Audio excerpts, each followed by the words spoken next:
Okay, looks like we're live now. All right, welcome. This is the August 19th, 2024 meeting of the Policy and Standards Committee of the Texas Indigent Defense Commission. I'm Alex Bunnan, Chair. And the first item is calling the attendance. You have Megan? That will be me this round. Okay. So roll call. The Honorable Sharon Keller. Here. And Mr. Alex Bunnan. Here. That's So recorded. we have a quorum. Okay. Next item is approval of the minutes from the March 25th, 24 meeting. I make that motion. I second the motion. All in favor? Aye. Aye. Unanimous approval. Okay, the first item of business is the policy monitoring response from Dallas County. Joel, can you lay that out? Yes, we had some folks from Dallas County that intended to be here. I don't know if they're in the waiting room yet. Christina is. Okay. If we could let her in.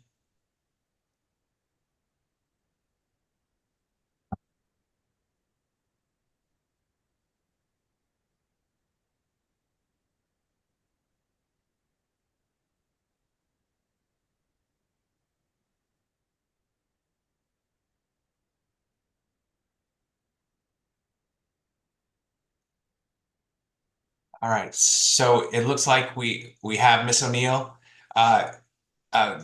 Miss O'Neill, do you have video? Okay, well, I suppose then we can begin. So this begins on page 7 of the meeting notebook. There's 4 items on the agenda. First is this summary page. Following that, there is the monitoring report, followed by Dallas County's response to our report. And then we had a proposed reply back to Dallas County. So we're here today just to talk about the proposed reply back to Dallas County. And so with that said, let's go over the summary page on page 7. I think it lays it out. Dallas County may have some items they want to bring out in addition to what's here. So first of all, this report, it came at the request of Commissioner John Wiley Price. He requested that we conduct a limited scope monitoring review. It differed from a normal review in that we were looking at items that we don't normally look at right now. And one of the items we dealt with was dealing with the local procedures for making capital appointments. And then also whether Dallas County was meeting the Public Defender Priority Appointment Statute, that is Article 26.04F. The report made 3 findings, all related to capital cases. First, finding number 1 was that the courts did not always appoint 2 attorneys in death penalty eligible cases. And under the relevant statute, Article 26.052E, they don't have to if either the public defender is appointed or the DA gives notice in writing that it's not seeking death. I think this is the item we'll have the most discussion about. Dallas County responded basically that they haven't had a death penalty case since 2015. The DA is opposed to the death penalty case. They did state that they would adhere to Article 26.052 requirements, but if strict adherence was expected, that we should advise them of this. As to finding number 2, we found that the courts did not always make a written finding of good cause for appointing private counsel in capital cases. I think we have agreement on this item. Dallas County said, moving forward, they're committed to following Article 26.04F's good cause requirement. And then finally, finding number 3, we found that they did not always appoint counsel from the approved regional list. Here, it was a little bit ambiguous. They made some notes that the trial courts do not have to appoint from this list if death is not being sought. But then they said that the judges are fully aware of their responsibilities and are dedicated to making appointments that align with this statutory requirement. And so we just wanted clarification on this point, that this means that they intend to appoint from the regional appointment list. And so with that, I guess we can begin some discussion. And I don't know if Ms. O'Neill has some additional comments. If she's there and can speak, maybe that would be best. Okay, I'm sorry. I was trying to figure out how to unmute myself. We do all of our meetings on Teams, and I'm not all that familiar with Zoom, so that was part of the issue. And I can't seem to make the camera work, or I would start the camera. My apologies for that. That's okay. If we send her, whoever's the moderator or the host, if you send her, you can send her a click link that says to start your video, and it'll pop up on her screen. I think part of the issue may be that Dallas County doesn't really support Zoom. And so my computer says I need to do an upgrade before it will allow the Zoom to work other than through the browser. And unfortunately, I didn't try to get on early enough to make that update happen. Okay. Well, go ahead. Audio is great. Okay. So, okay, so were you looking for some additional information on top of what Mr. Lawrence just provided to you, or did you want to sort of discuss what the response was intending to convey? Well, I think you've seen his draft response now, so I'm wondering if you want to respond to his response. Okay, that's fine. So I think the only things that I really could add to that is that there is some discrepancies, and the statute doesn't really address the issue of how to deal with a blanket statement by a DA's office that they are not going to seek death as a policy for their office. And I know 26052 requires this notice to be in writing, but it doesn't say specific to each case or specific to each defendant. And so I think the struggle is that sufficient in and of itself to indicate that the death penalty will not be sought, and that and then from there, how to address those requirements under Article 26052 with appointing two attorneys. I mean, there's all sorts of different considerations that the judges have to make in a case, obviously the rights and the risks to defendants, but they're also stewards of the county's money. And so if there's never going to be a death penalty case, then the concern is that appointing two attorneys in every single scenario seems counterintuitive to what the intention of the statute is. And I think that's pretty much the crux of the discussions regarding finding number 1 in the report. Did you want me to go on to the next finding, or you want to go one finding at a time? Go ahead. Go through the whole thing. Okay. The second finding, I think Mr. Lawrence is we're in agreement on that. There's no issue there. I think sometimes a lot of the issues here in Dallas County involve our clerk's office. I'm not going to sit here and swear that form's been entered in every single case, but I can tell you that I can tell you in a lot more cases it has been entered, and I'm sure it just has not gotten onto our case files, our system here. I don't know if you're familiar with some of the issues we're having here in Dallas County with our systems and converting into Odyssey and getting things filed into the right place. And we've had a lot of information that was existing in our old system, didn't get into the new system. And there's a lot going on here with regard to paperwork in Dallas County. But I think we all agree the intention there is to enter that form, and that's what the judges will be doing.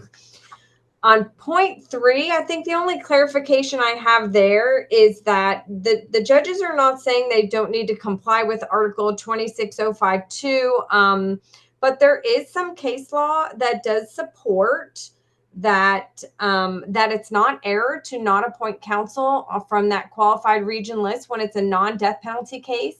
And when you take into consideration the fact that there are no death penalty cases here in Dallas County, then the question becomes, is there an error or a potential issue if in fact there are no capital cases here.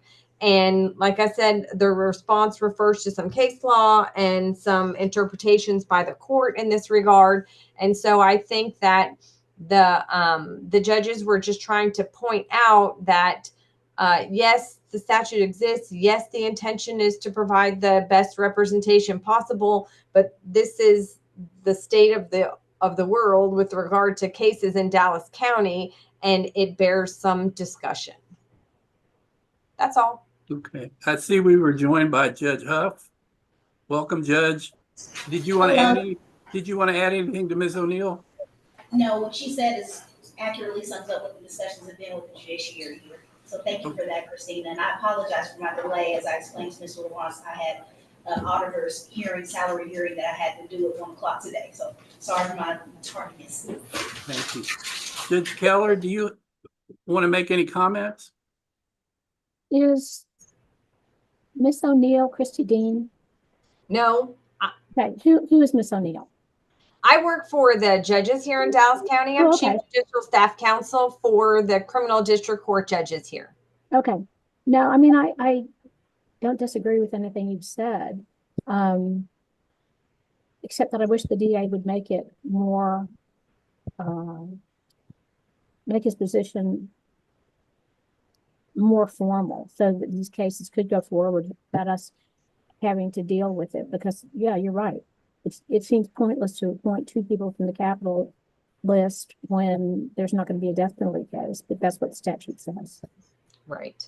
Well, I can definitely work with the DA's office to see if we can more formalize that process and maybe get something, either on the record or addressed in each of those cases, if you think that that would be helpful. I did speak to DA Creuzot before we did this response, and he fully acknowledged his letter and his stance on the death penalty. What do you think, Alex? Well, I think the statute's the statute, and the problem is, as earnest and sincere as DA Creuzot might be, that's not a legally binding statement.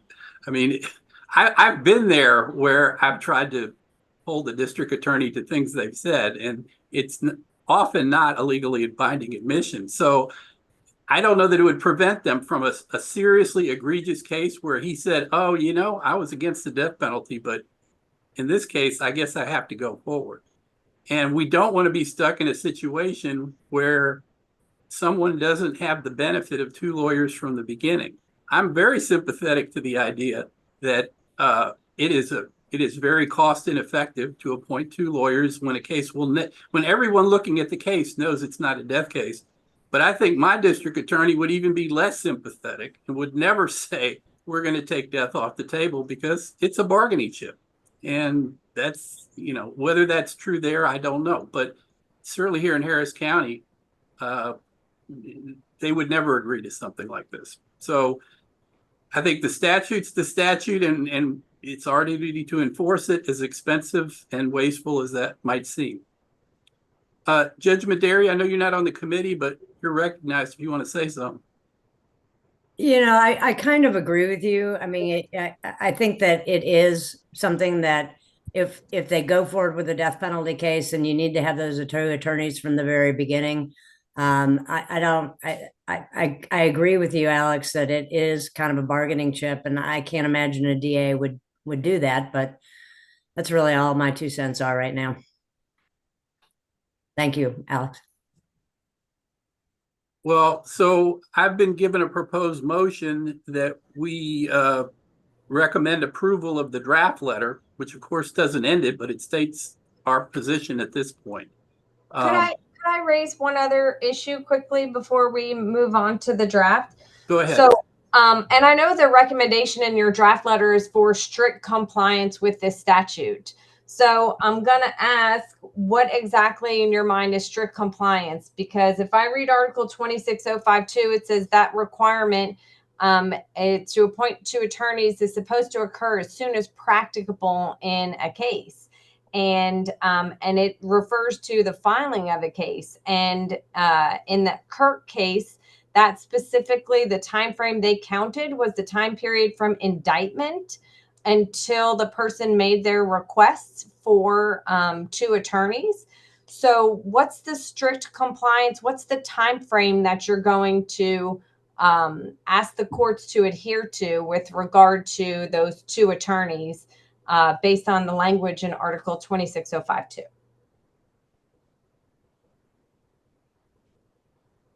Jill, do you want to respond?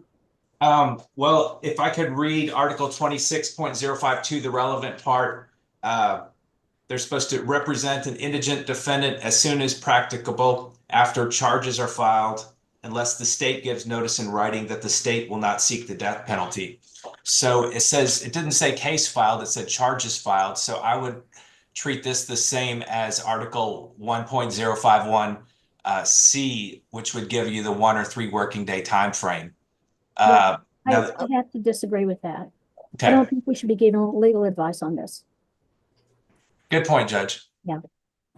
Yeah, I think my interpretation and the cases and the things that I read give me an impression that charges filed means when that charge is actually filed and the court has jurisdiction. That's indictment for me. So that's why I'm asking for clarification on what standard the committee is going to hold the judiciary to in light of how this statute is written and how the cases are applied. So, Yeah, I don't think we know what our position is going to be. There are 3 of members of the board here. But besides that, I think that's not something. What do you think, Alex? I think that's something we should do. In Harris County, they appoint the 2 lawyers the same time they would appoint a single lawyer on any other case. It's like the day they're in front of the judge that has jurisdiction over the case is when that appointment happens. But you're not saying that that's going to be the position of the board, though, right? No, Okay. no. So I think part of the thing that happens here when someone is selected off the capital list, the judges give the attorney who they select as lead counsel and who's qualified the opportunity to choose their second chair counsel so that there's a good working relationship with those attorneys. So for the most part here in Dallas County, those appointments of those 2 attorneys do not happen at the exact time that the initial appointment occurs in accordance with 1.051. And as a larger county, we have 1 working day for that appointment. I don't think we can give you a definitive answer. And while I disagreed with your harmless error analysis as to the appointment ever of a second lawyer, I would say here it's probably not going to, a couple days is not going to. And again, I'm not speaking for the commission or the committee, but in my opinion, you're not going to be penalized because of a couple days off. So in Harris County, how long does it normally take for the DA to decide that they're going to seek death or not seek death in a capital case? Because there's no time frame in 1.051 for the DA to make that decision. And so it sort of puts the court in the position of having to guess whether or not that's going to be the case when they're making their appointment. Well, yeah. So we presume here that if it's filed under the capital statute, that until they tell us otherwise, they're seeking the death penalty. So right. That's how. And I think that's where we differ, that in Dallas County, we never presume it is because we know the DA's stance on it and it's never going to be a capital case. I think that's why I brought up the policy of the DA and why that's kind of what's throwing a wrinkle into things here, because we never are going to have a death penalty case. Okay. Anything else you want to say, Judge Keller, before I make the motion? Okay, so the motion is simply to recommend approval of the draft letter to Dallas County. I second the motion. Okay, all in favor? Aye. Aye. Okay, so the letter will be sent. Thank you. I appreciate your time. Thank you. Okay, so now we're moving on to the proposed policy monitoring rule amendments. Wesley? Yes, thanks, Mr. Bunnan. this is going to be pulled up in the meeting book, but as you know, there's a provision in the government code 2001.039 that requires all state agencies to review all of their adopted rules every 4 years and either make amendments to them, repeal them, or readopt them as is. And so this is our first stab at reviewing the policy monitoring rules that we use to conduct policy reviews. And so staff has spent a decent amount of time going through the rules line by line, and we have a few proposed amendments to the rules. The idea today would be for the committee to review these, and upon your recommendation, we would then present them with changes or as is to the full board at their meeting on the 29th of August. They'd then be published for public comment in the Texas Register. They have to lay out for 30 days. And the timing of that likely means that they'd be ripe for adoption on December 6th at your December board meeting. So I'm going to go through the summary, and I think Kristen may show us the line item of the rules themselves. But in 174.28, the first substantive amendment we're proposing is to subsection C4 related to prompt appointment of counsel. And the suggestion is to really align with how we currently handle waivers of counsel, and that would be to require the policy monitor to make a finding if the monitor finds the court did not explain the procedures for requesting counsel, or if they identify cases in which a defendant has entered an uncounseled plea while having a pending counsel request. Unless there's questions, I'll move on to C5. I want to point something out for the benefit of Judge Maderi and for Jim Bethke, really. For the past few years, we have treated this last part, identifies any cases where a defendant requested counsel and later entered an uncounseled plea without their counsel request being ruled on. I know when Jim was director, we had a discussion about what that meant. In the past few years, the commission has been treating it differently than how Jim and I, at the time, while he's still there, agreed. I'm not going to try and get into this very much at all, but I just want y'all to be aware that the way the commission is treating waivers of this whole section, I think it's F, is not the way that Jim and I thought it should be treated years ago. And I'm going to leave it at that to talk to Jim about it later or talk to Judge Maderi about it later. And then I'm just kind of putting a marker there. That's all I have to say. Okay. Okay. I guess with that, I'll go on to the next section, which is subsection C5, dealing with the attorney selection process. The first two amendments to this section would expand policy monitoring to determine if courts are following the so-called priority appointment of public defender offices statute. That's Article 2604F. It came out in the Dallas report. That was one of the things we were specifically asked to look at. The second part of that amendment would address the very few counties, Dallas being one of a handful, where there is actually a public defender's office available to handle capital cases. And in those cases, we would actually look to determine if the courts are making the required finding of good cause on the record, as we did in Dallas.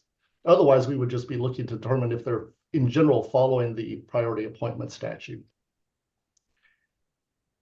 And the other amendment to this section is in capital cases as well, where the public defender office was not appointed. The monitor would look to see if there were two private attorneys appointed and whether at least one attorney was qualified to serve as lead counsel under 26052E. In other words, were they on the regional appointment list? And if only one attorney was appointed, the monitor would determine whether the state had filed written notice that it was not seeking the death penalty and the date that that notice was filed. If there's no questions on that one, I'll move on to subsection D1. Report issuance is the subsection heading there. And it's amended to provide, or the suggested amendment is to provide that staff shall submit its draft monitoring reports to this committee, the Policies and Standards Committee, rather than to the county for review within 60 days after the date the staff receives all the required data for the review, rather than 60 days from a site visit. And there's really two parts to this amendment. The first part is dealing with the submission of the report to the committee rather than to the county, is because sometimes, especially when there's novel issues that arise, it may take a few weeks to come to consensus on exactly how the report should read. And so we sometimes don't meet that time threshold because of that. And the second part related to 60 days of when all the data is received from a county is because some monitoring reviews are now fully remote. So we're not actually even on site. So that timeline doesn't work. And sometimes, even though we do go on site, there's delays in getting needed data from a county to complete the report. So often we'll go on site.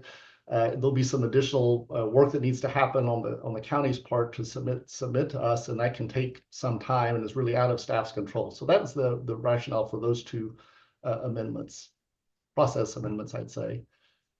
Moving on to, unless there's questions, D3, follow-up reviews.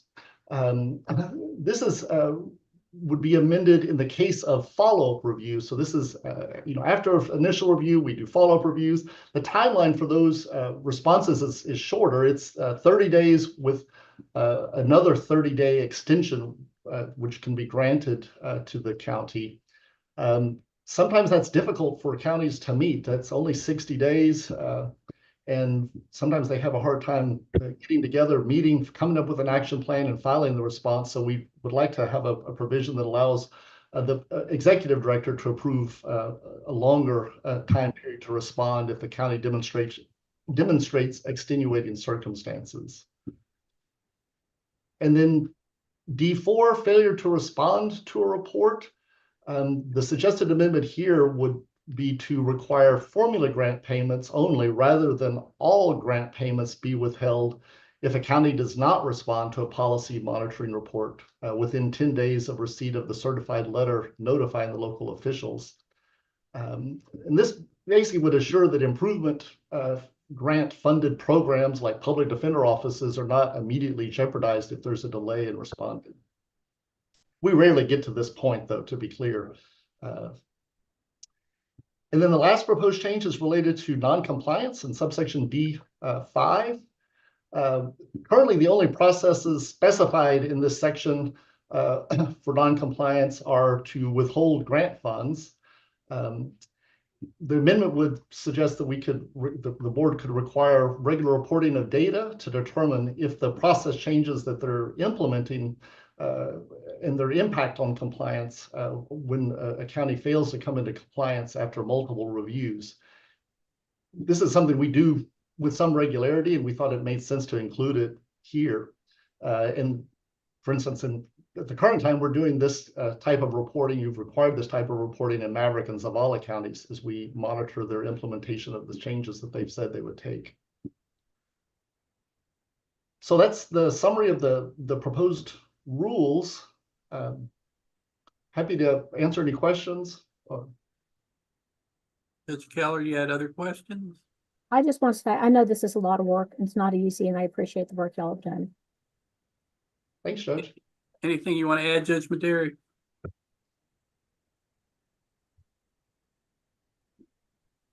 Sorry, I was using sign language. I'm all good. Thanks.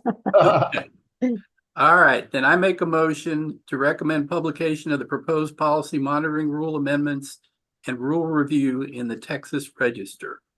Second motion. All in favor? Aye. Aye. Passes unanimously.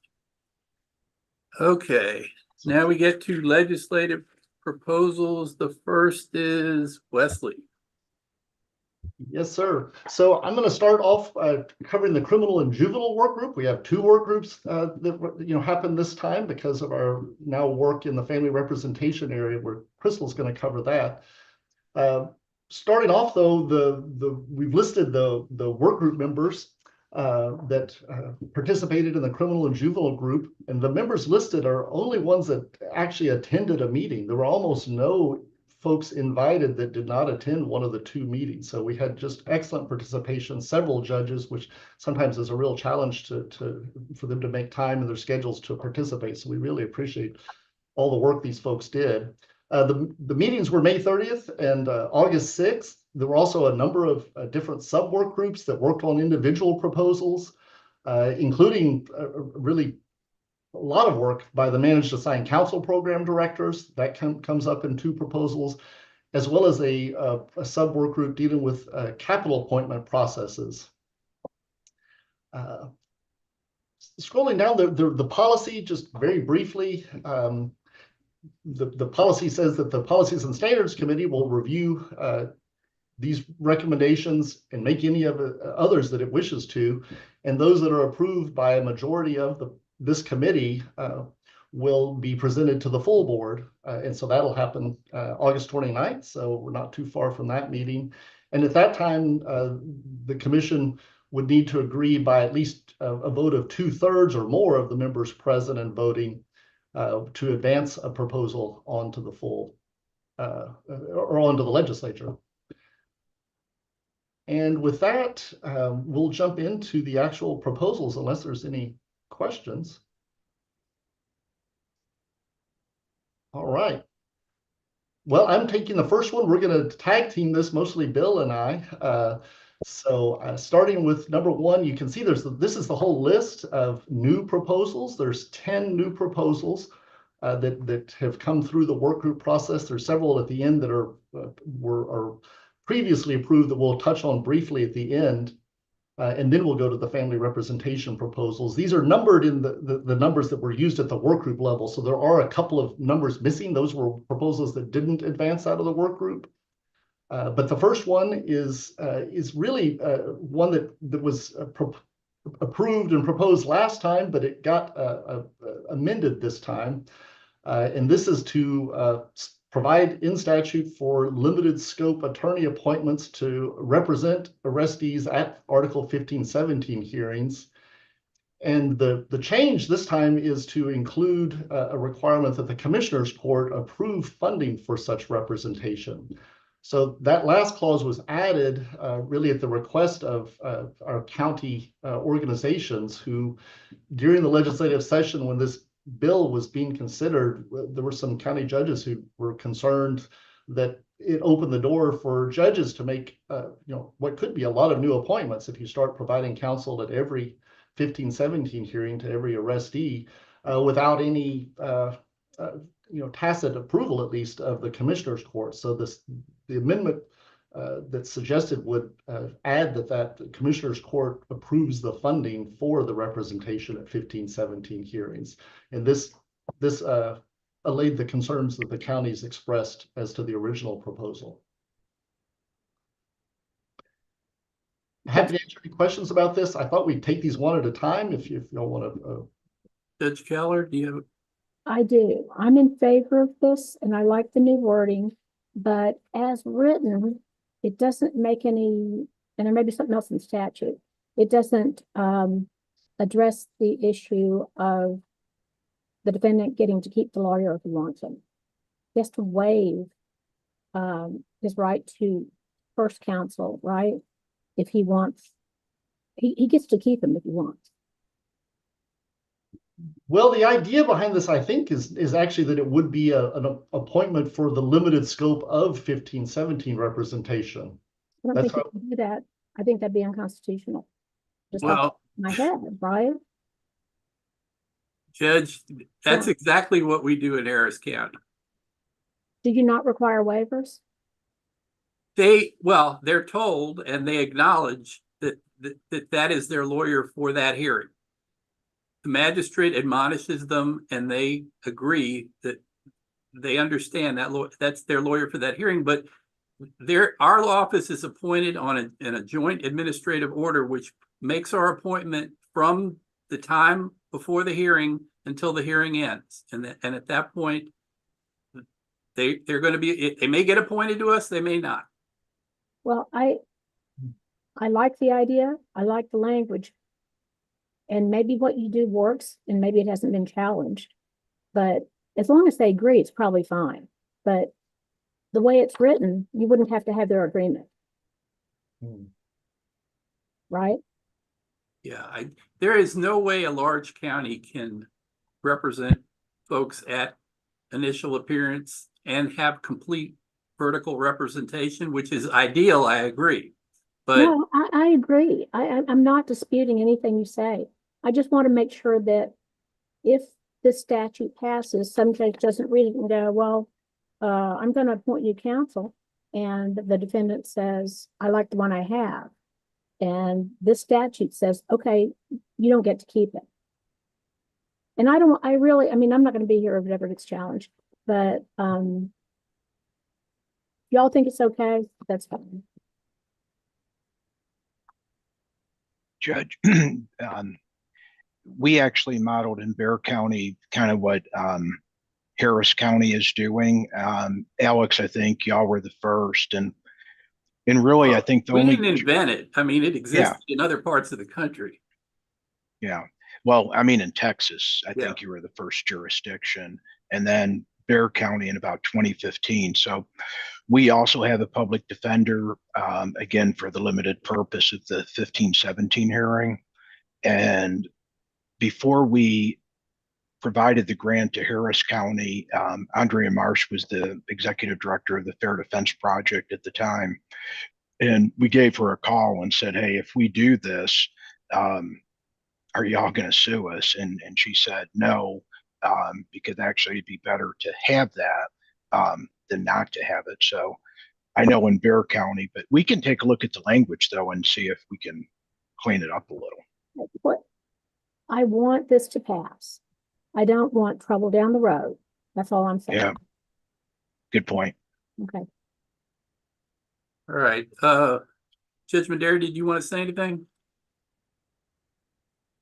I'm good. I understand Judge Keller's thing. It's kind of like if all of a sudden the guy says, well, I really want this guy to do and keep that, I think he's got that right of counsel, but I think maybe if we look at the wording, that would be a better thing to do. Yeah. I got to tell you, we've represented thousands now, and it almost never comes up, but that's fine. So at this, do you not agree that they have a constitutional right to keep their lawyer? I would never get rid of any potential I'm just not sure what the remedy, I mean, what would the remedy be? They wouldn't be let out of jail. I mean, it wouldn't end the case. I'm No. not sure what would the remedy be? He gets to keep his lawyer. Yeah. We don't need to belabor this. I think we're all in agreement. Yeah. Yeah. I mean, the system we have is not perfect. For instance, issues about conflicts, all those things come up. But on the whole, it works. And we haven't had problems. And we've been doing this since 2017. So that's all I can tell you. So I guess there's a motion on proposal 1.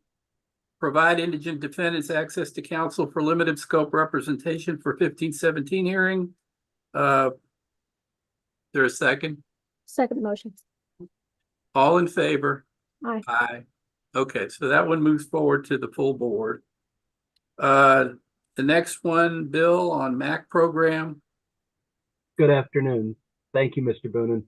The 2 and 3 both deal with MAC programs. 2 was dealing with a lot of cleanup issues that have been identified in the MAC statute on the definition of a managed assigned counsel program, the duties of a MAC, and the duties are dealt with both in the definitions and in the requirements for the MAC's plan of operation.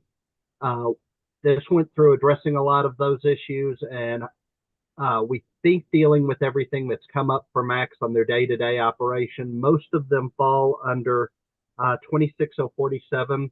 There is one cleanup item in 2605 of the Code of Criminal Procedure, which has come up in Harris County, where the statute says the MAC director can authorize payment of vouchers, but it does not allow for the MAC director's designee to fill in if the director's not available.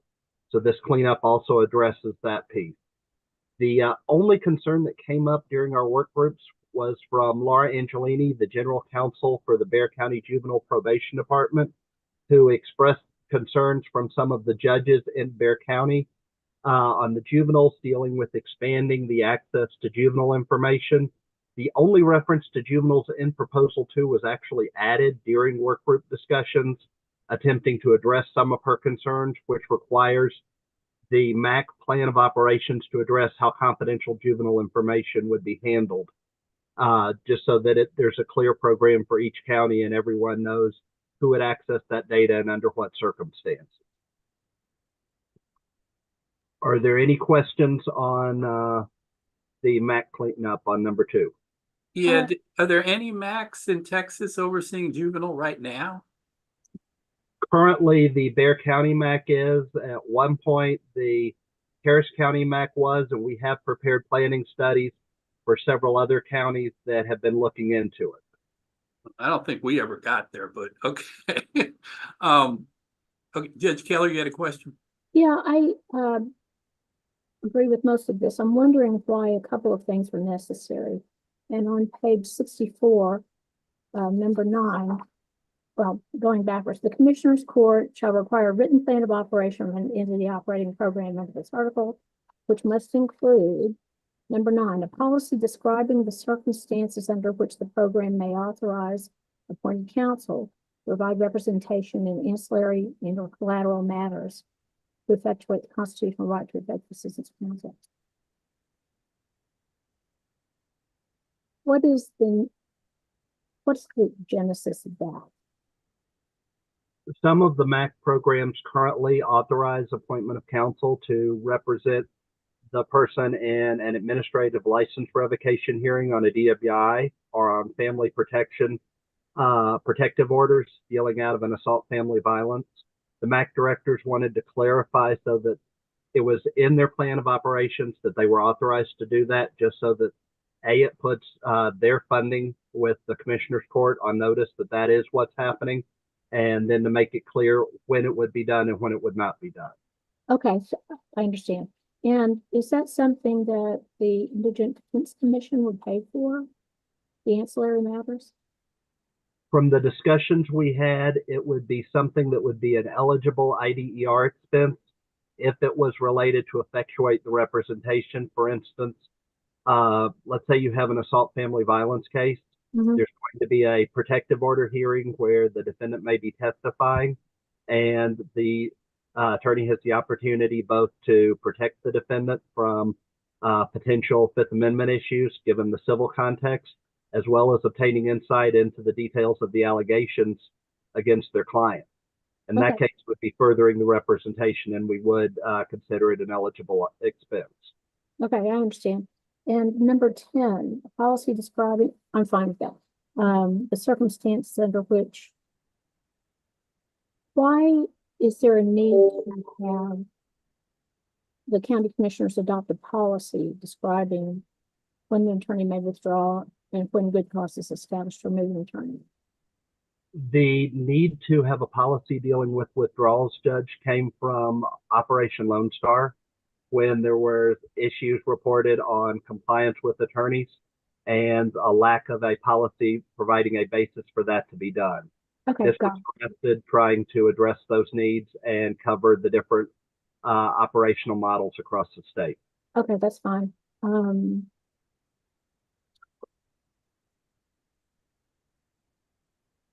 That's all I had questions about. Okay. Judge Madera, do you have anything?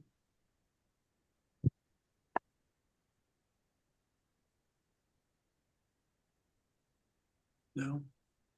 I can't see you. I think she's doing something. Jim, did you want to add anything else to that one? Yeah, I think good discussion. I just kind of want to echo what Judge Keller said earlier, especially in reference to the staff. I know Wesley and Bill and Scott and put in a lot of time on the legislative work group, so really appreciated it.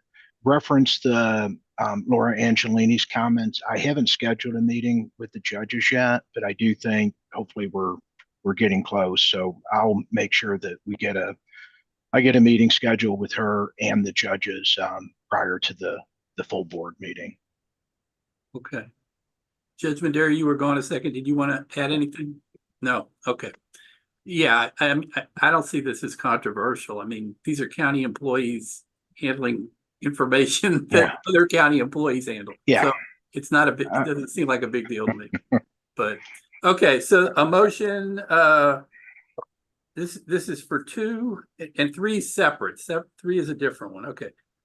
Definition, managed assigned counsel program, areas of MAC appointments, confidentiality, client information. Is there a second? Second the motion. All in favor? Aye. Passes unanimously. That takes us to proposal 3. And proposal 3 is dealing with Max being able to access confidential juvenile information to assist in the process if they are determining indigency on cases, or to determine the appropriate attorney to appoint and screen out for conflicts or other vital information the attorney needs in providing that representation. When this was being developed in the work group, we looked at the sections of the Family Code which specifically authorized an attorney representing a child to access information. Those 3 sections are 58-004B, 58-005, and 58-007. And so the language that was added adds Max to the groups authorized to access that information.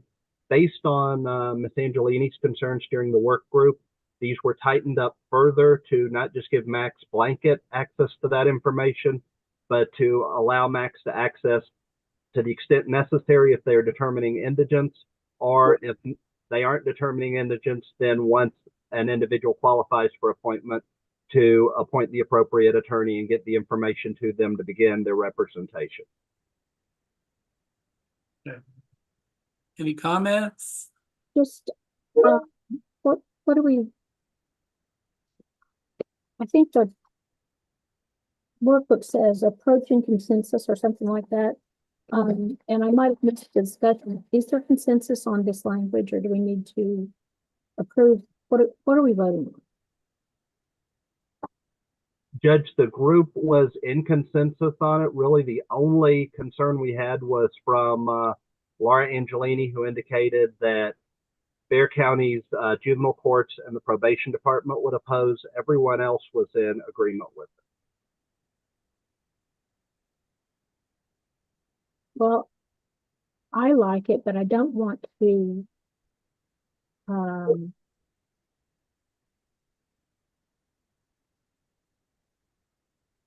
don't know what to do here, because it looks okay to me, but if Bexar County, Jim, do you have anything to add to this? Yeah, I really feel Laura, I haven't spoken to her since the meeting, not because of this, but I really felt she was being unreasonable. This is a tool that we need. The judges can clearly go ahead and give us the authority, and we are the only MAC program that oversees the juvenile. And my juvenile resource attorney, he wants to, and some of the information we can already even get, but to be proactive in working with the attorneys on these cases. So I think if we didn't want to vote on this, I can go ahead and get with Laura, and Bill, I'll pull you in and talk with the judges and see if she agrees with the language. Again, I disagree with her, but still, I don't want to. We can still get to where we want to go even without this legislation. This legislation just would make it clearer, and we wouldn't have to go. That's okay, I'll vote for it. Okay. Yeah, but you might want to smooth it out, because when they get to the ledge, all they have to say is, look, this only applies in Bexar County, and we're all against Bexar County. Mm-hmm. And that'll kill it. Yeah.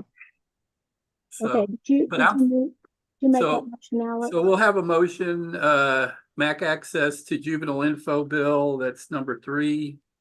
Second. I'll second it. Okay. All in favor? Aye.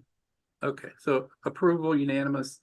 Takes us to item 4, make staff and public defender offices and managed assigned counsel programs, home address information confidential, and tax appraisal records. Is that you, Wesley? Yes, thanks, Mr. Bonin. This and the next 2 are proposals from one of your attorneys, Ted Wood. And this proposal would add managed assigned counsel staff as well as public defender office staff to the list of people who may request that their home address be kept confidential in tax appraisal district records. So there's been some instances that are cited in the background on this where public defender staff have been threatened because of their work on particular cases and have asked that they be included in this. The concern is people can find where they live, and this would allow them to have that information confidential. It was vetted last session, just so you know, from the private bar standpoint, and they did not request to be included in this, but managed assigned counsel offices did ask to be added, and that's the proposal that you have before you today.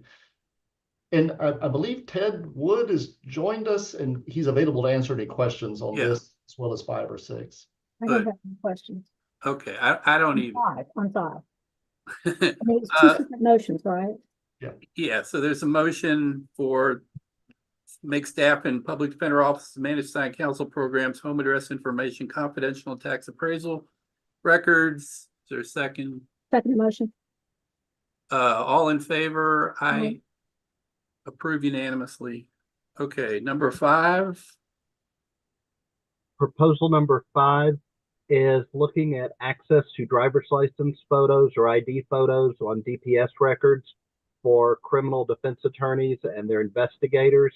The original proposal dealt with licensed investigators. The work group looked at it and identified a concern because of the fact that public defender investigators may not be licensed. They're permitted to work under the license of the chief public defender who's supervising them. So it was revised to include a criminal defense attorney or an investigator working at that attorney's direction. In developing the proposal, we reached out to DPS, went through several people before getting in touch with the senior manager for records and enforcement, who talked to their general counsel. Initially, there were some concerns as we were floating it. They recommended coming back and specifically referencing the Federal Driver Privacy Protection Act, which is referenced in the proposed legislation, which also has a specific carve out for this access, and thought that would address the concerns.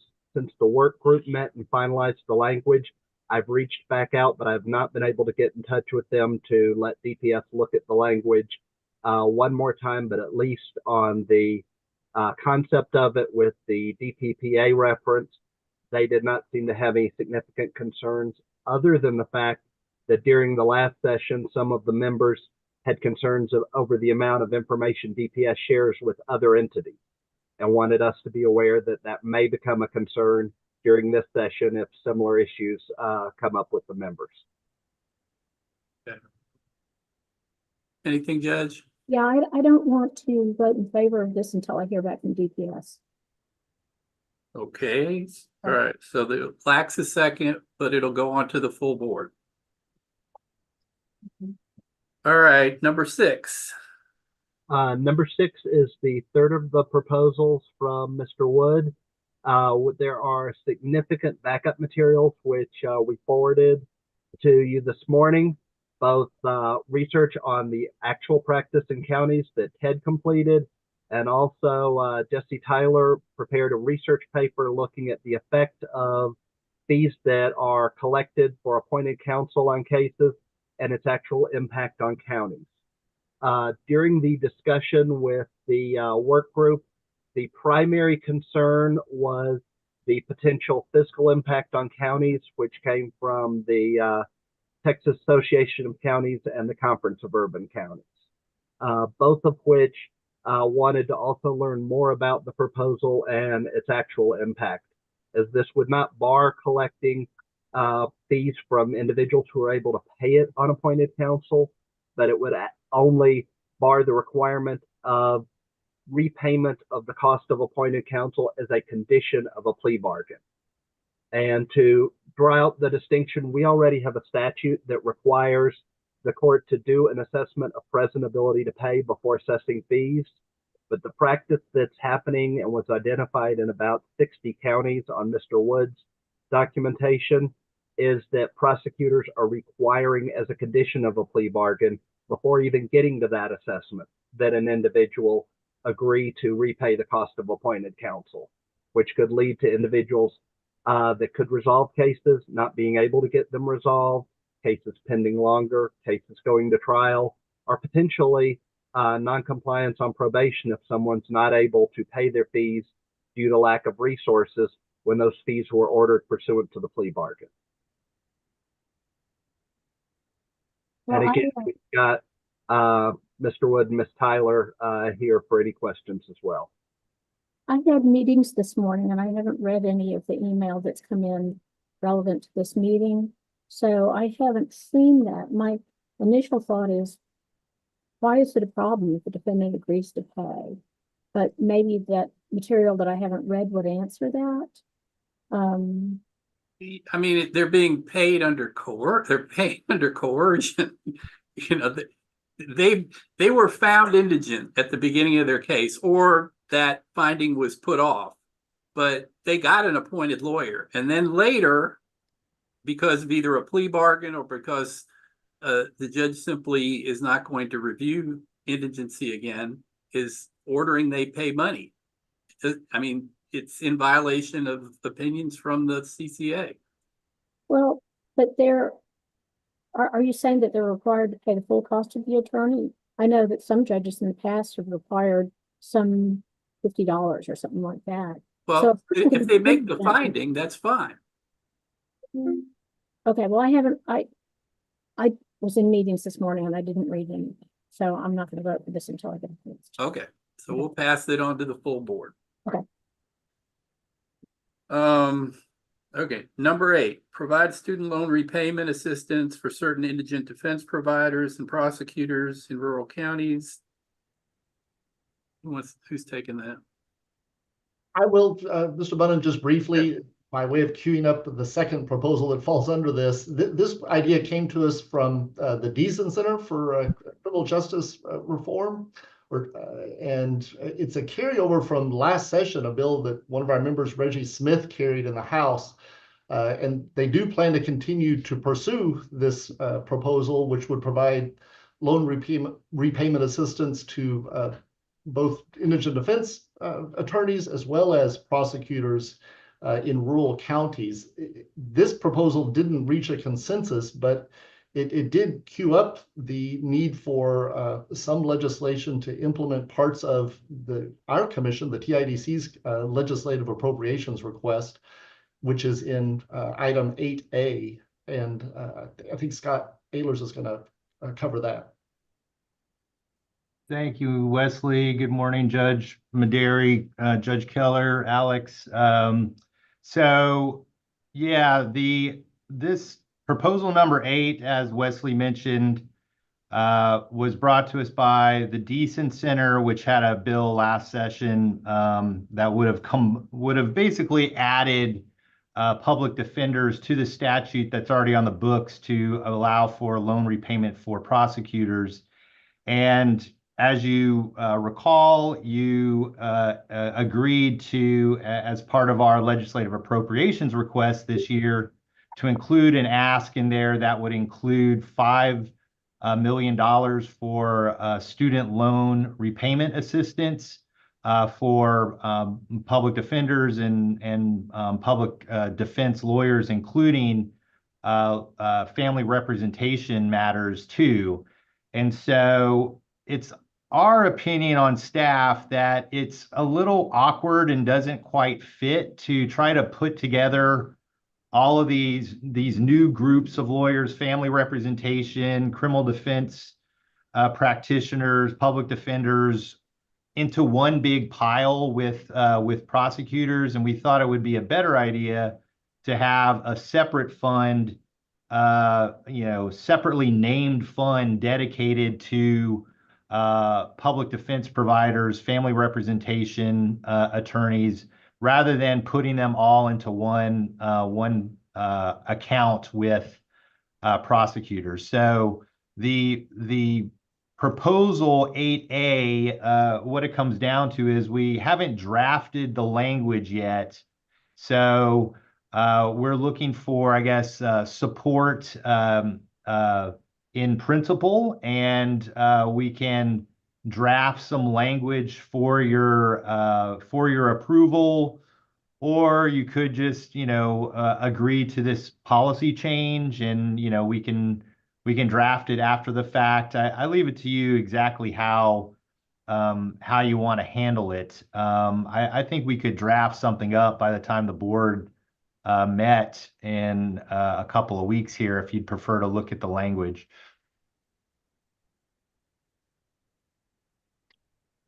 Okay.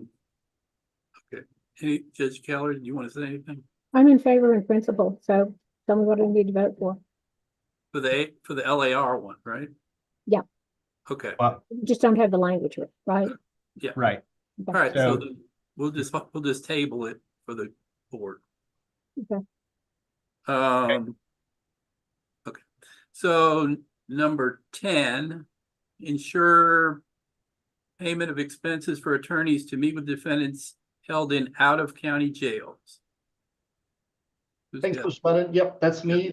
This is a partially a carryover from prior session. Like, this is the second one in that category where there's a small change to the proposal.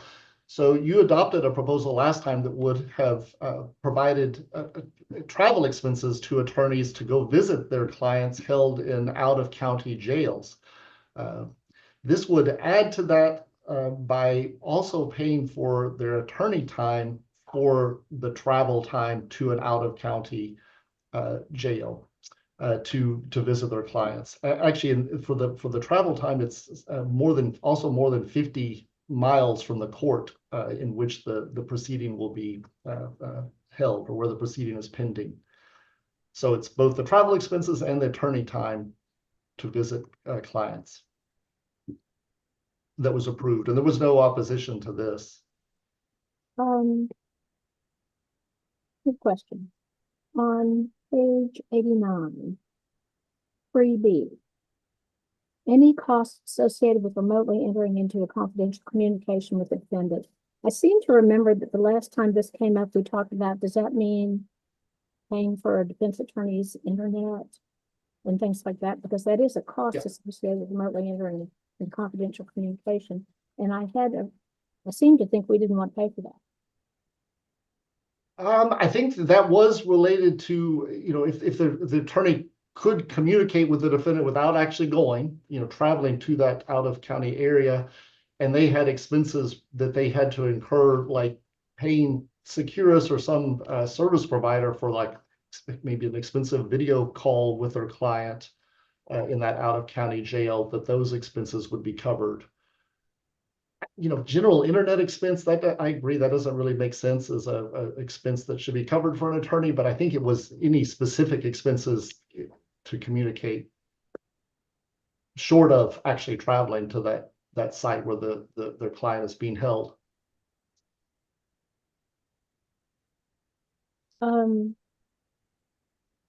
Well, I don't have any objection to that except that one part, and I wonder if we could just add a word like specifically under B.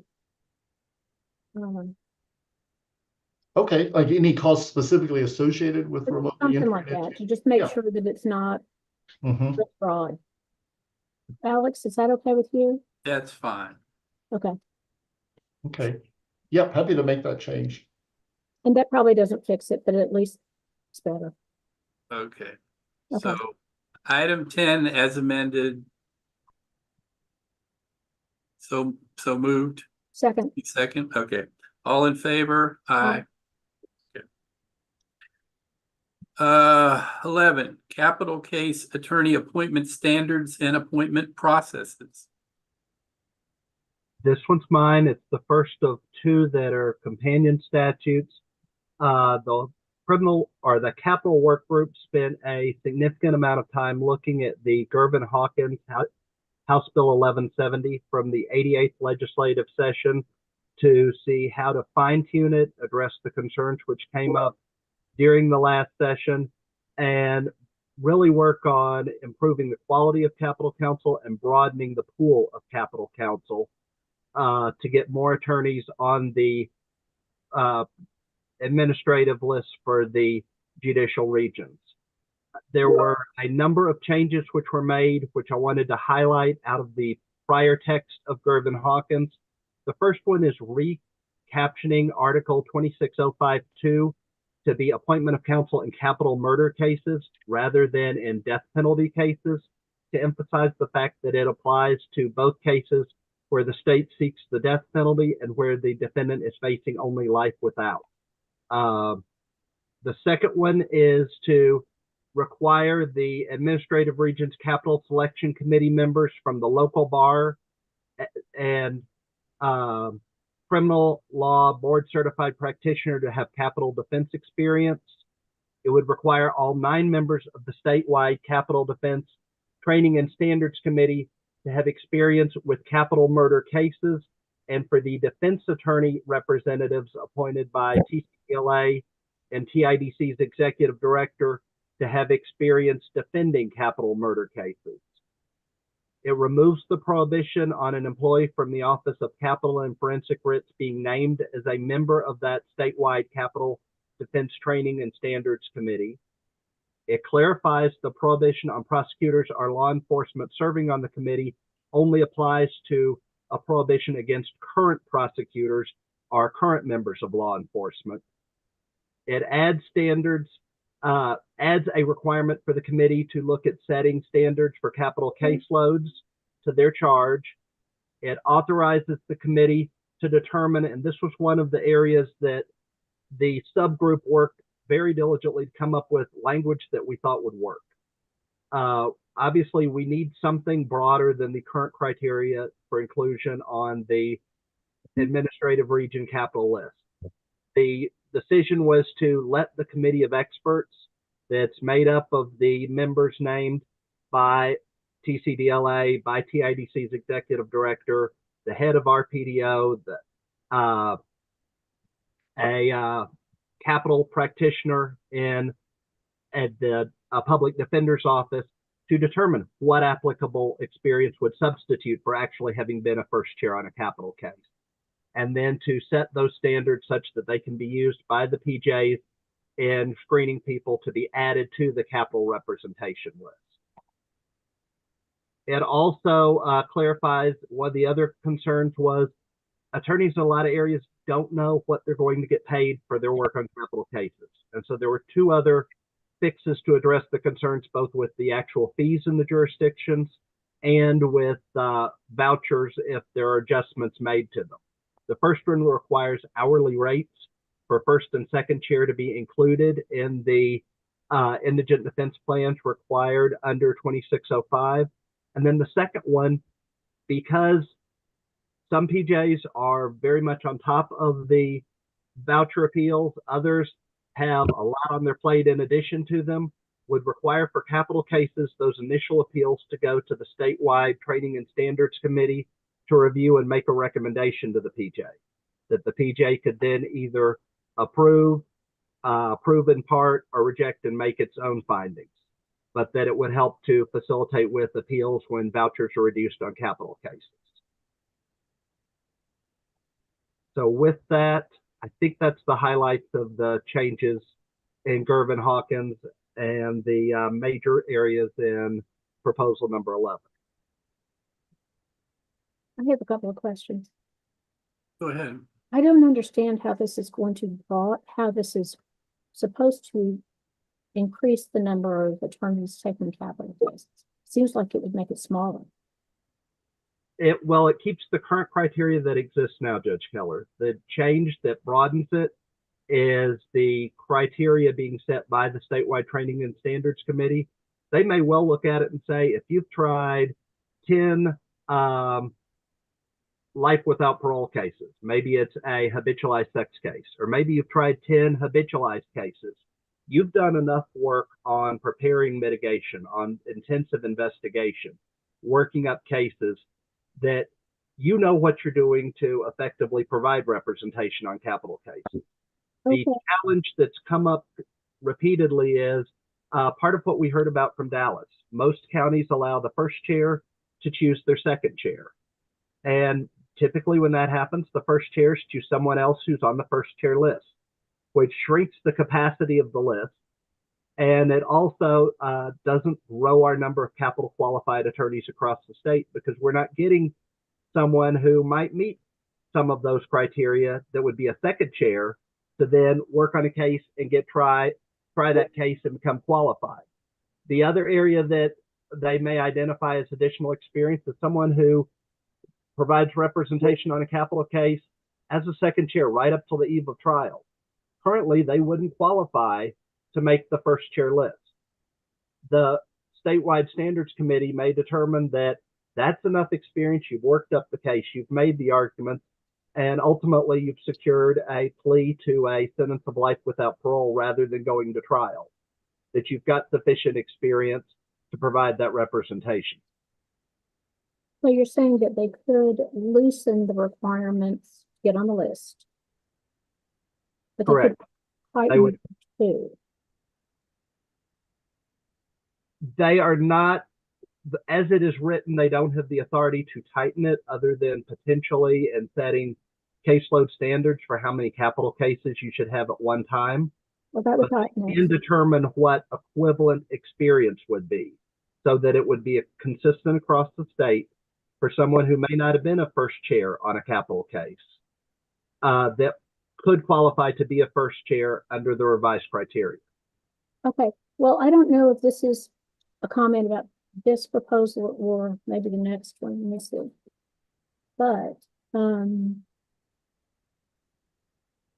is this the one that institutes the what's it called? The new 9-member board? It is, Judge. Okay. Let me just speak in general terms then. When the Indigent Defense Commission was created, it was created with the approval of the judges in general, because they maintained control over indigent defense matters. Of course, it's been changed over the years, but judges still maintain control, and the majority of members of the board of the Indigent Defense Commission are judges. This would delegate the judge's authority, our board, as members of the board, to a predominantly non-judicial committee, 2 judges, 7 non-judges. Why would we do that? I mean, we have not adopted caseload standards. Presumably, we did that intentionally. So we're going to delegate this authority to a non-judicial board so that they can adopt standards, and there's no oversight by us. Well, Judge, I would have 2 responses. One is that as we were working through it, the committee was looking at areas on what should this committee deal with. I wanted to include the caseload standards in there. The other one is, I think by virtue of CIDC statutory mandate, our authority over that could include caseload standards probably would supersede that of this board if this the commission decided it wanted to make a different finding. The other part of that, looking at vouchers, is the original proposal is to have the committee deal with the vouchers and rule on them. And we decided, because of exactly the concerns you expressed, to have it be a recommendation going back to the PJ, that the PJ could then either accept, reject, or modify, depending on what they thought was appropriate. I did want to mention, I mean, I know Judge Keller, I wanted to make sure that you knew Judge Harrell was part of these conversations. He was on the committee and was part of our negotiation process, and he was, and I know Judge Harrell doesn't speak for all judges, and that's your concerns are, I hear them, and if that's a concern, then clearly we don't have to go forward. And we did have a judge involved, however, one of the PJs. Well, I hate the idea that people have worked so hard on this, and they have. When we appointed a capital legislative committee, they had a job, they did it. And I think it must be very disappointing to do all this work and then me come in and say, no, that's not really what we wanted the legislative committees to do. I think we might need to look at rewording the legislative, whatever it's called, policy. Because I don't want people doing work on stuff that is contrary to what I think most of the board members or the majority of board members think the legislative policy ought to be. So I want to look at that going forward. But so yeah, I'm not going to vote for this. Judge Maderi, did you want to say something? Yeah, I think we should bring it to the full board as well. I wish Sid was here on that.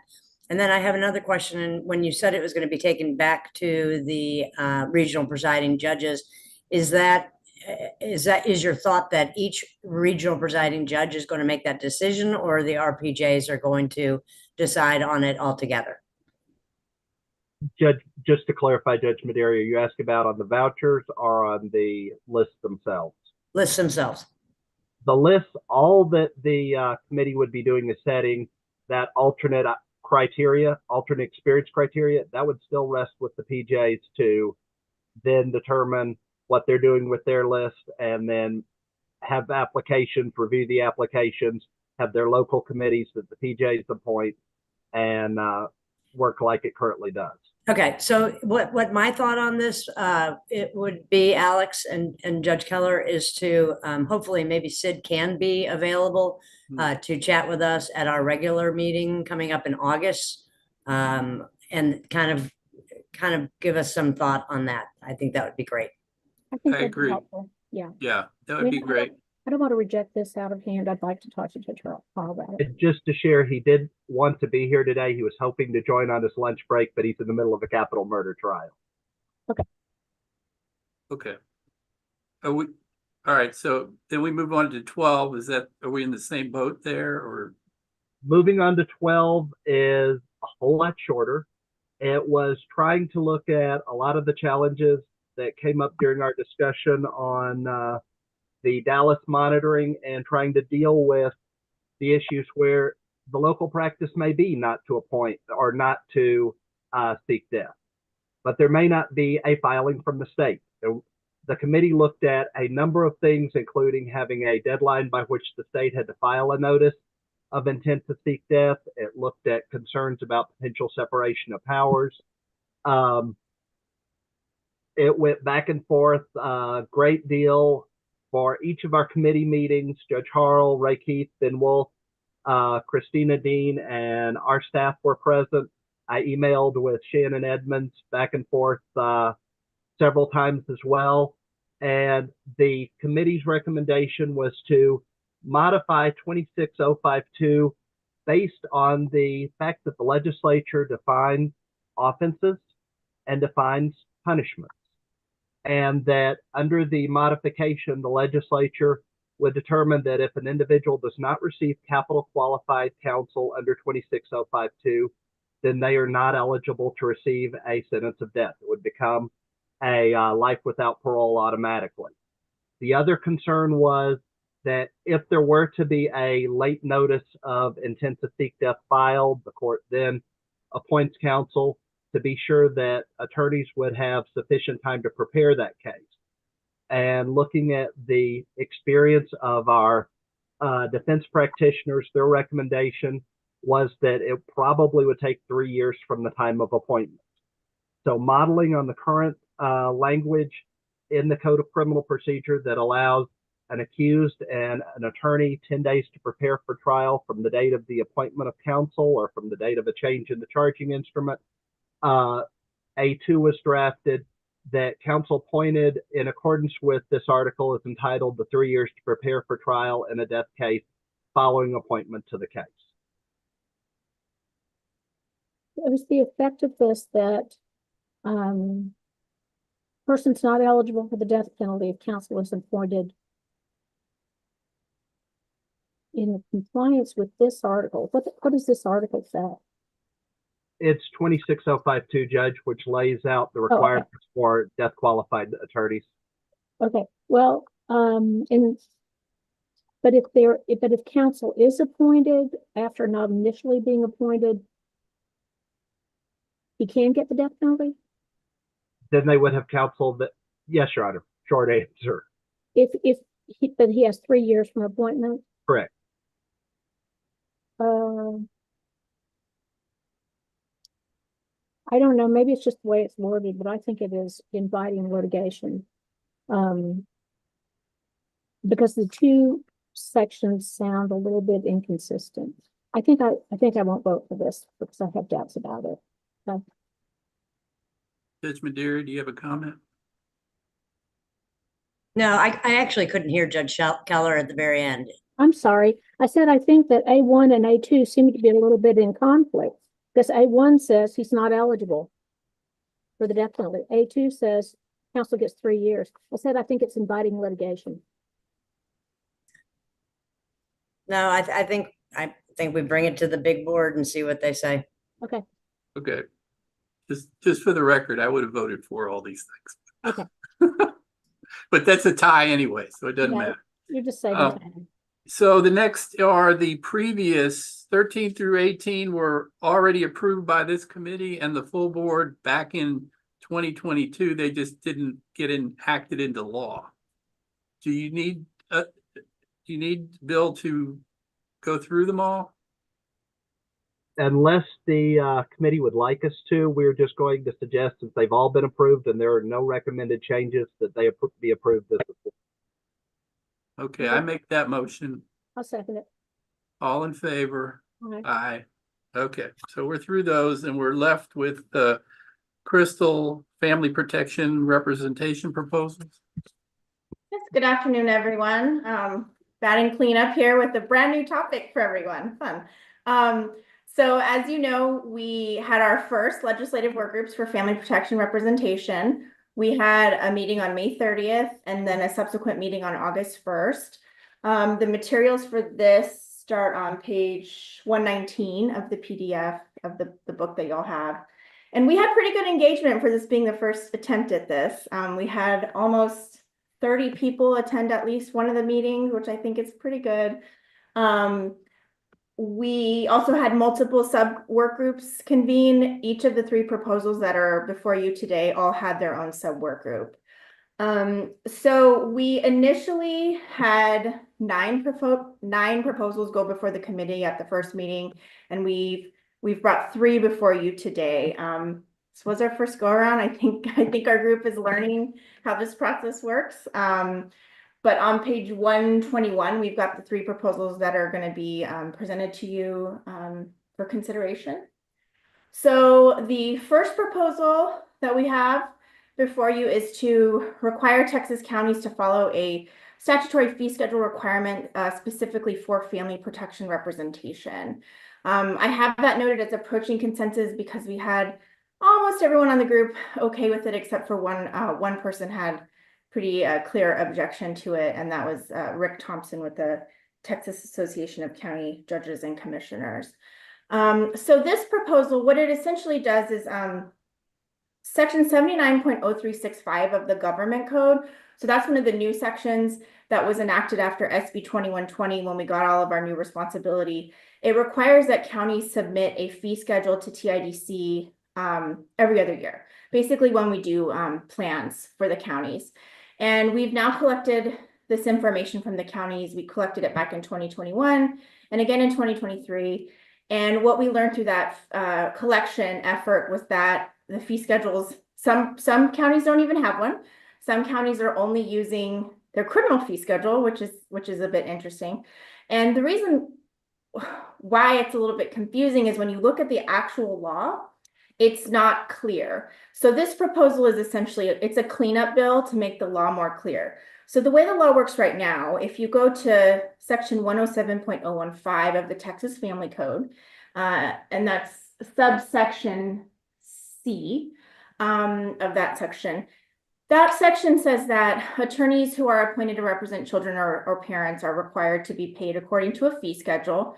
And then it references a section of the Family Code that governs juvenile cases.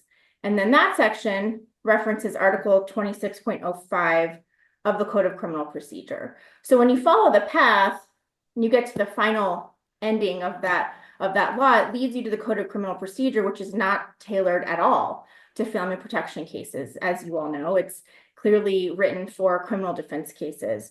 So what this proposal does is it essentially takes Article 26.05 of the Code of Criminal Procedure and then creates a new section in the Family Code and tailors it to family protection representation cases, so that a county would have to create a fee schedule so that however they pay their lawyers in those cases is clear. Because especially in those situations where counties are only using a criminal fee schedule, it's very difficult to know how these lawyers are paid. You know, getting paid by a felony misdemeanor rate has no applicability to a child protection case. So we're just essentially asking that the law be cleaned up and clear. We also think this could deal with capacity issues. If lawyers know what they're going to get paid, maybe they would be more inclined to take some of these cases and assist. And like I said, there really was only one objection, and that was from Rick Thompson, and it was more in a matter of principle. He said because there is no state funding to support this work, he didn't want to support it. The proposal does not tell the counties how they have to pay their lawyers. They're still allowed to do flat fees. They're still allowed to, they have a lot of latitude in how they can pay their lawyers. It's essentially just having the counties create a schedule that's specific for family representation. And so that's the summary of the proposal if anyone has questions. Yeah, I didn't understand the objection. It sounds like a very ineffective way to protest the state's lack of funding. We are asking for funding now. Hopefully we'll get it. So, but that was really the only objection that came forward. Okay, Judge Keller, do you have a comment? Yes, under A4, I don't know enough about the subject matter, so I don't know the answer. Preparation of an appellate brief, preparation and presentation of oral argument to a court of appeals and Supreme Court of Texas. Are those things that, well, the county pays for, right? I mean, at this point, the county pays for everything. Yes. Are people entitled to those things under the law? Yes, if you're indigent, they would be entitled to a lawyer on appeal. And that would be part of, being an appellate attorney in that case. So yeah. How did they get to the Supreme Court? Well, it's a civil case, right? So you have to go through an appellate court and then up to the Supreme Court. These are also accelerated appeals. So parents or anyone seeking an appeal has 20 days to file a notice of appeal in these cases. It's and like, then like criminal cases, they don't have a right to counsel paid by the state for going to the Supreme Court, to go to the Supreme Court, because they wouldn't have, there's no right to have counsel to come to our court. Is the same thing true about the Supreme Court? Well, I think that this comes from, so the part of it is there's not really these rules, right? So this, when we're looking at the fee schedule and the rights to an attorney are pretty, actually, let me open my code book. So when we talk about the continued, we have to go to a whole different section of the code. So 107.016 of the Family Code talks about continued duration of appointment, and that's a whole other proposal that we have before you as well for children. But for parents, it says there's different kinds of parents, but for a specific parent,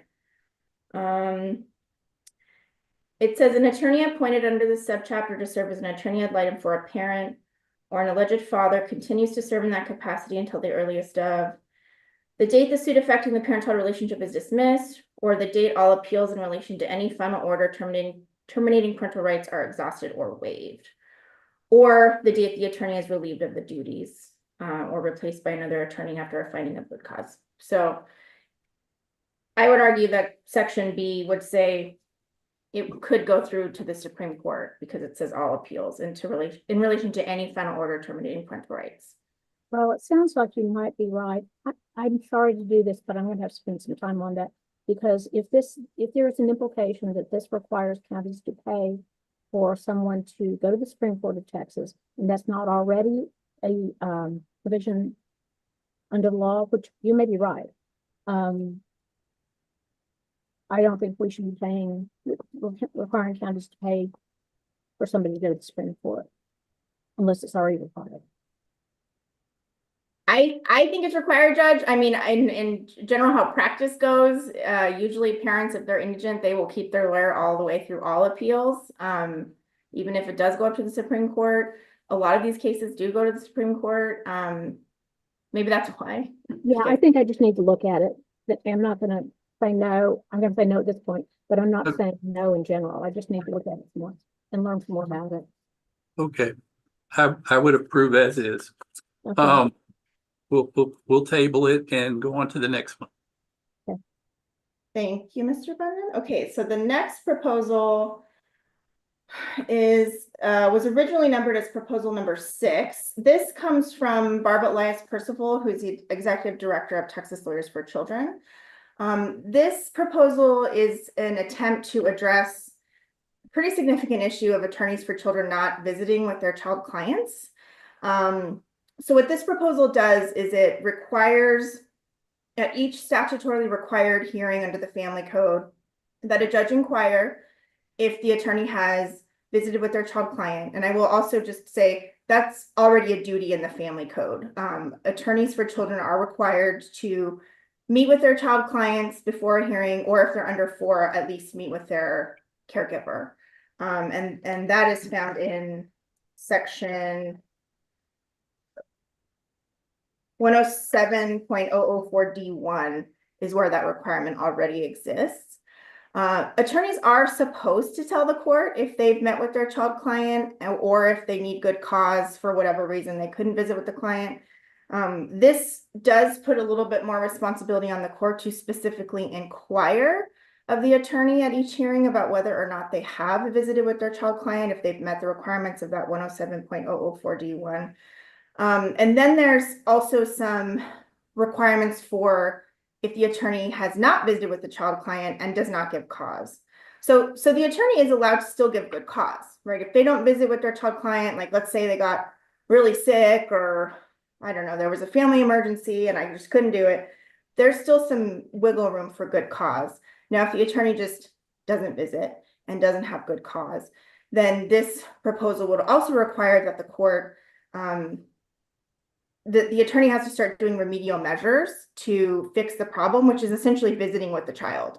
So even if the court does find in the hearing that the attorney did not visit, did not have good cause, the attorney still has an ability to fix the problem and report back to the court. There is a requirement, though, that if the issue is not remedied, then the attorney would have to be removed from the case and a new attorney would be appointed. And you know, these are kids, so if the lawyer isn't doing the very basic bare minimum duty of going to visit with the child, then I don't know what they're doing. They're not doing their job.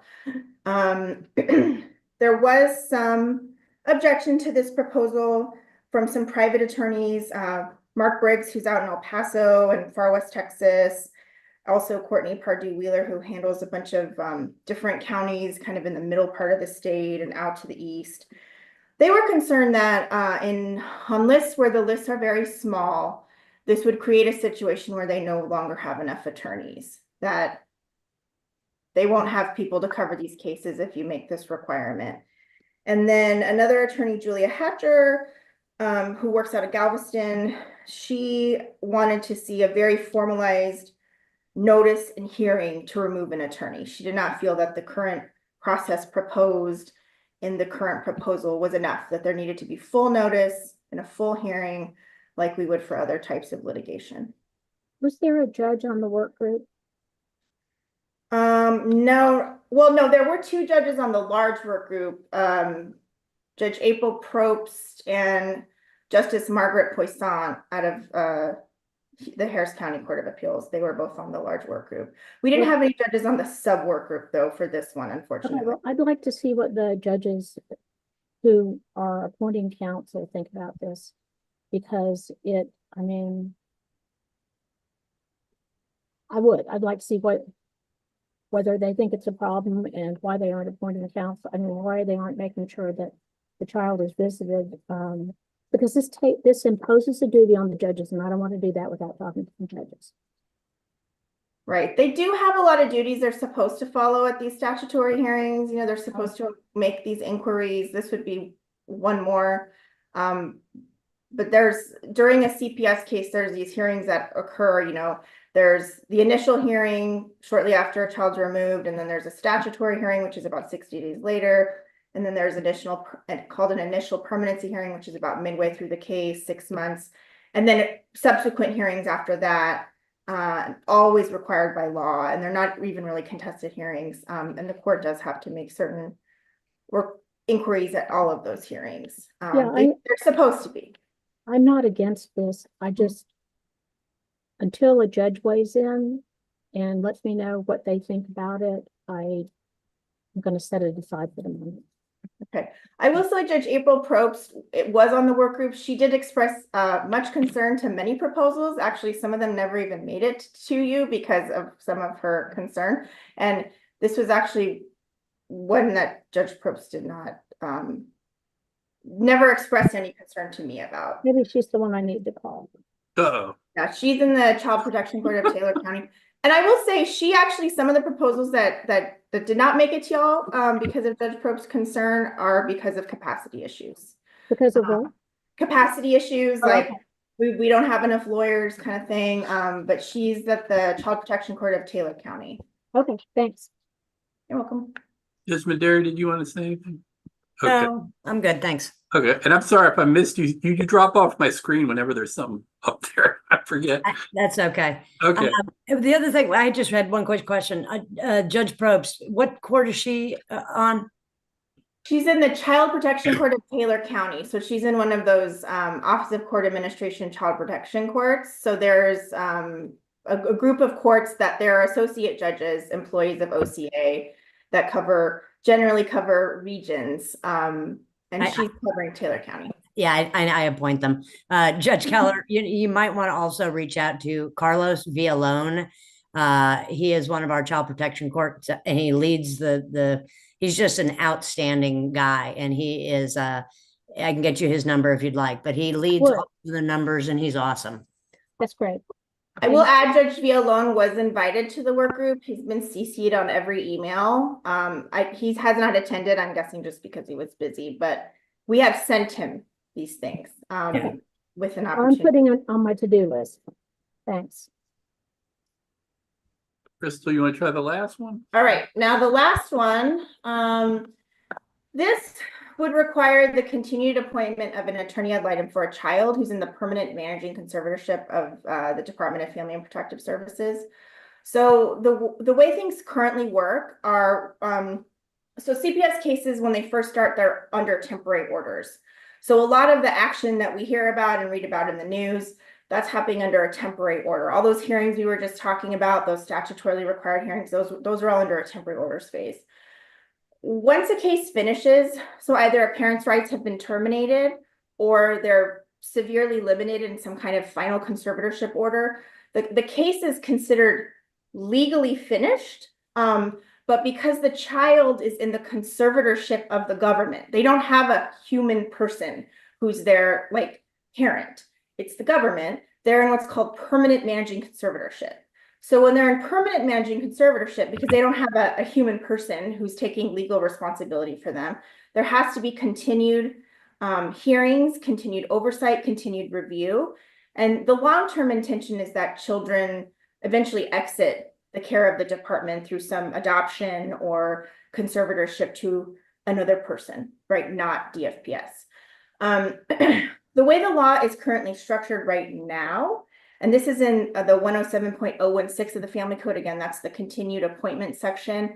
Right now, when a child is in the permanent managing conservatorship of the department, the law only requires that the child have what's called a guardian ad litem. They do not have to have an attorney ad litem. So those are two different things. So during a temporary managing conservatorship case, so those temporary orders phase of the case, a child should have both. They should have an attorney ad litem and a guardian ad litem. That's required by law. Attorneys can serve in what's called the dual role. They can serve in both purposes. If kids are little, sometimes that works fine. They have two different roles though. So the attorney ad litem's job is to represent the interest of the child. So that means what the child wants. So if you have a 15-year-old client and they tell you, I want to go home to mom, well, that's what you need to advocate for, just like you would for, a 30-year-old client. A guardian ad litem's job, also, they don't have to be an attorney. So that's a big difference. Attorney ad litems obviously have to be attorneys. Guardian ad litems do not have to be attorneys. They often are not. Sometimes they are, but usually they're not. Their job is to represent the best interest of the child. So the difference there is the guardian ad litem can decide what they believe to be in the best interest of the child. So sometimes that's not actually what the child wants. As you can imagine with a teen client, maybe the teen client wants to do something that maybe or maybe not is in the best interest of the child. But they have very different roles. Additionally, the guardian ad litem does not have any real ability to act like a lawyer. They can't file motions. They can't file pleadings. They don't have that ability because they're not in an attorney role. They're not a barred attorney. That's not their job. So when a child hits the permanent managing conservatorship of the department, though, the law only requires that the child has the guardian ad litem. So that attorney ad litem could technically go away. What this proposal does is continue both for the child while they're in the conservatorship of the department. So for the duration of the time, that child doesn't have a human person on paper who's their authority. There has been some objection expressed to this, and I will tell you there has been some history as well. So there were some attempts to file this in the past. One attempt was HB 7 during the 85th session. I dug in and read all the text. There's one version that goes through the life of that bill where the required attorney for the child gets in and then it gets taken out on the next version. And so the version that passed, HB 7 in the 85th session, only required optional guardian and attorney ad litem back then. So it was optional for the child to have anybody. Then HB 1315, that was introduced during the 87th session. The introduced version did have a required attorney ad litem. And then the final version, I'm sorry, a required attorney and guardian ad litem. The final version only required a guardian ad litem. So the evolution of the law has been optional, both attorney and guardian ad litem. Then it kind of evolved to required guardian ad litem, optional attorney ad litem. And now what we're asking for is required both guardian and attorney ad litem. One of the arguments is expense, right? This is expensive. So we have been gathering data from counties for the last 3 years, 2021, 2023. We actually asked counties this question: do you continue a lawyer for a child in PMC? And we have a lot of counties already doing this. 213 counties said, yes, they just continue a lawyer for a child in PMC. So if this proposal were to pass, it would technically only be affecting 16% of the counties in Texas. So we're looking at costs. It may not be as big of a bear as was originally thought of in the past. And in the past, when these bills passed, there wasn't as much data and information about what counties were doing. The other argument that's come through is that, and I will tell you that John Dayhill with the Conference of Urban Counties and Rick Thompson with the county commissioners and county judges are both opposed because of cost. John expressed that he believed that judges were in the best position to know if an attorney ad litem was needed or not. And my response to that is that a judge might not know, right? Judges only know what's happening based on what's being presented to them, right? So when a child's in the permanent managing conservatorship, usually the only people involved at that point are someone from the department, right? A caseworker or someone, the required guardian ad litem, and that's it. If they don't have an attorney ad litem in that case, that's it. There's no more lawyers for parents. There's no more advocates. That's kind of it. So if the caseworker for the department and the guardian ad litem were both saying, everything's fine, judge, I don't know why the judge would think there would be a need to appoint an attorney in that situation. Additionally, guardian ad litems, they're not lawyers, so they might not be able to issue spot or determine, we need to file a motion. There are things that the department just cannot agree to because of policy, but judges can order them. I've seen it happen all the time when I was taking these cases. A lot of times you present a creative solution to a judge that the department has to be opposed to because of policy, but a judge can order anyway. So we think it's really important that kids have lawyers in these cases. These are the kids that often get the most lost in the system because there's just less people involved and less eyes on them. So that is our proposal. You're gonna be sorry to hear this, but I have to go early. But on this, I am opposed to it because the legislature is already, as you said, going back and forth and debating it among themselves. And because it's an unfunded mandate. I do think judges are in a good position to know when and to keep an attorney ad litem on. But I agree with you that they wouldn't necessarily know. It's the unfunded mandate and the fact that this has already been debated at the legislature. It's going to make me vote no. Judge Maderi.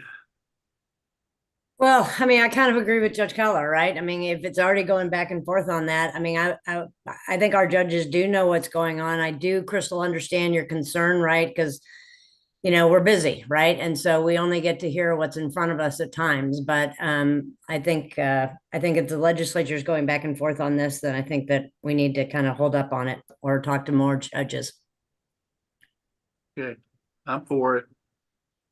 We'll come back and deal with it in 2 weeks, I guess. Okay. Well, I think it's good, right? I mean, you know, the great thing about these kind of meetings is it kind of gets out in the open and where we are, but we've got a ton of judges on TIDC.